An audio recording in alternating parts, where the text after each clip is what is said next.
हालत ये हो गई कि लोग चीख चीख कर रोने लगे। वहाँ मौजूद कुछ लड़कियां भी रोती बिलखती दिखी। इस घटना के चश्मदीद अमन ने पूरे खौफनाक मंजर को बयां किया। क्या हुआ, आपने कितने बजे आप यहाँ से गुजर रहे थे, क्या कुछ देखा आपने? अभी लमसम 1 घंटा पहले इधर से गुजर रहे थे, देखा आग लगी इसमें। तो एक बंदा ऊपर से फांदा, यहाँ इस पे गिर गया, उसकी रीढ़ की हड्डी टूट गई। बाकी फायर ब्रिगेड को आने में कम से कम 25 मिनट लेट हुए हैं। इस घटना के एक और चश्मदीद ने तो यहाँ तक आशंका जताई कि कुछ लोग बाहर नहीं निकाले जा सके और अंदर फंसे हो सकते हैं। और अंदर कम से कम 4 से 5 लोग या उससे ज्यादा भी है, और मुझे तो नहीं लगता वो बच पाए होंगे। अभी लोग फंसे नहीं हुए, वो चले गए भाई। अब वो उनको फंसना नहीं बोल सकते हम लोग। जो फंसे थे वो बच गए, और जो नहीं आ पाए वो भाई क्या बोलूँ अब मैं। आग लगने से कितना नुकसान हुआ, फिलहाल इसकी स्पष्ट जानकारी नहीं मिल रही है। 15 लोगों की इस अग्निकांड में जान जा चुकी है।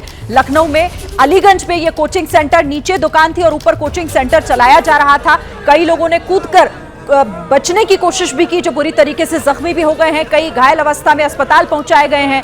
कई छात्रों ने बिल्डिंग से कूदकर अपनी जान बचाई है। लेकिन अभी वहां पर आग पर तो काबू पा लिया गया, लेकिन रेस्क्यू चलाया जा रहा है। अंदर कहीं कोई फंसा हुआ तो नहीं है, ये सुनिश्चित किया जा रहा है। लेकिन रोते बिलखते लोगों से ही समझा जा सकता है कि हादसा कितना दुखद है।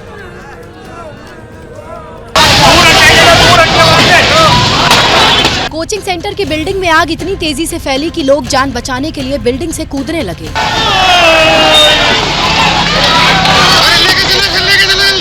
दिल्ली के मालवीय नगर की तरह यहाँ भी लोगों की जान बचाने के लिए जमीन पर गद्दे बिछाए गए थे। लेकिन जब ये शख्स जलती बिल्डिंग से कूदा तो लोहे के गेट से टकराया और फिर धड़ाम से गिरा।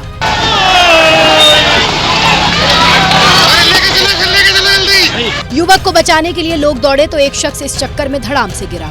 इसके बाद आसपास मौजूद लोग बिल्डिंग से जान बचाकर कूदे, शख्स को उठाकर किनारे लेकर आए और फिर उसे अस्पताल में भर्ती कराया।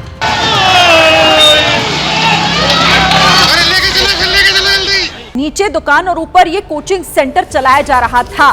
क्या हुआ है आपको हम बता रहे हैं लगातार। अलीगंज में एक कोचिंग सेंटर है ये, जहां पर अंदर छात्र थे और तभी अचानक से ये आग इतनी तेजी से फैली कि सभी अंदर के अंदर फंसे ही रह गए। कई छात्रों की मौत की खबर, 15 लोगों की जान अब तक जा चुकी है इस पूरे हादसे में। सरकार लगातार नजर बनाए हुए है। मुख्यमंत्री योगी आदित्यनाथ जो अपने अलीगढ़ के दौरे पर थे, अब वो भी वहां से लौट रहे हैं। मृतकों के परिजनों को मुआवजे का ऐलान भी कर दिया गया है। 2-2 लाख रुपए की आर्थिक सहायता उनके परिजनों को दी जाएगी। घायलों को 50-50 हजार की आर्थिक मदद का ऐलान किया गया है। बुरी तरीके से भी कई लोग इसमें घायल हुए हैं। ट्रॉमा सेंटर में उन्हें एडमिट कराया गया है। कई छात्र जिन्होंने कूदकर अपनी जान बचाना ही एकमात्र रास्ता समझा और उन्होंने वही किया।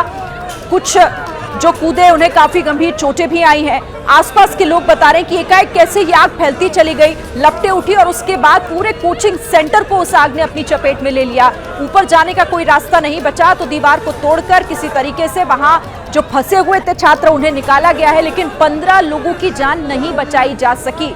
लखनऊ से ये दुखद खबर। कोचिंग सेंटर, अब इस कोचिंग सेंटर को किन हालातों में वहां पर चलाया जा रहा था, कितने समय से, क्या वहां पर नियमों की अनदेखी हुई, किसी तरीके की कोई लापरवाही थी जिस वजह से ये आग फैली और उस पर कंट्रोल करना बहुत मुश्किल हो गया। एक बड़ा चैलेंज वहां पर साबित हुआ। ये फिलहाल बड़े सवाल जो इस अग्निकांड के बाद एक बार फिर से उठ गए हैं। 3 अलग अलग आप तस्वीरें देखिए और कितना भयानक ये हादसा।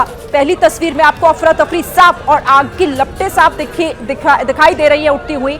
इस कोचिंग सेंटर में जिस तरह से आग लगी, देखिए कैसे लोग कूदे हैं वहां पर, क्योंकि उन्हें यही समझ आ रहा था कि अगर वहां से नहीं कूदे तो यहाँ उनकी जान सीधे सीधे खतरे में है और इसीलिए उन्होंने कूदकर अपनी जान बचाना ही यहाँ पर एकमात्र रास्ता समझा। बचाव का काम पूरा हो चुका है। मुख्यमंत्री दौरा रद्द कर लौट रहे हैं। उन्होंने वहीं मंच से ही इस घटना पर दुख भी जताया और सीधे उन्होंने ये जानकारी खुद ही दी कि लगातार वहां पर हर संभव मदद पहुंचाई जा रही है। प्रधानमंत्री ने भी इस हादसे पर दुख जताया है, संवेदना व्यक्त की है। तो 3 तस्वीरें अलग अलग, किस तरीके से आज ये हादसा हुआ। एक बार फिर से एक इमारत में आग लगती है और लोगों की जान यहां चली गई। 15 लोग बताया जा रहा है, 15 लोग इस हादसे का शिकार हुए हैं जिनकी जान चली गई है। कई बुरी तरीके से झुलसे हैं इस अग्निकांड में। कई लोगों को सुरक्षित निकाल भी लिया गया। तस्वीरें आपके सामने हैं, कैसे धू कर ये इमारत जलती हुई दिखाई दे रही है।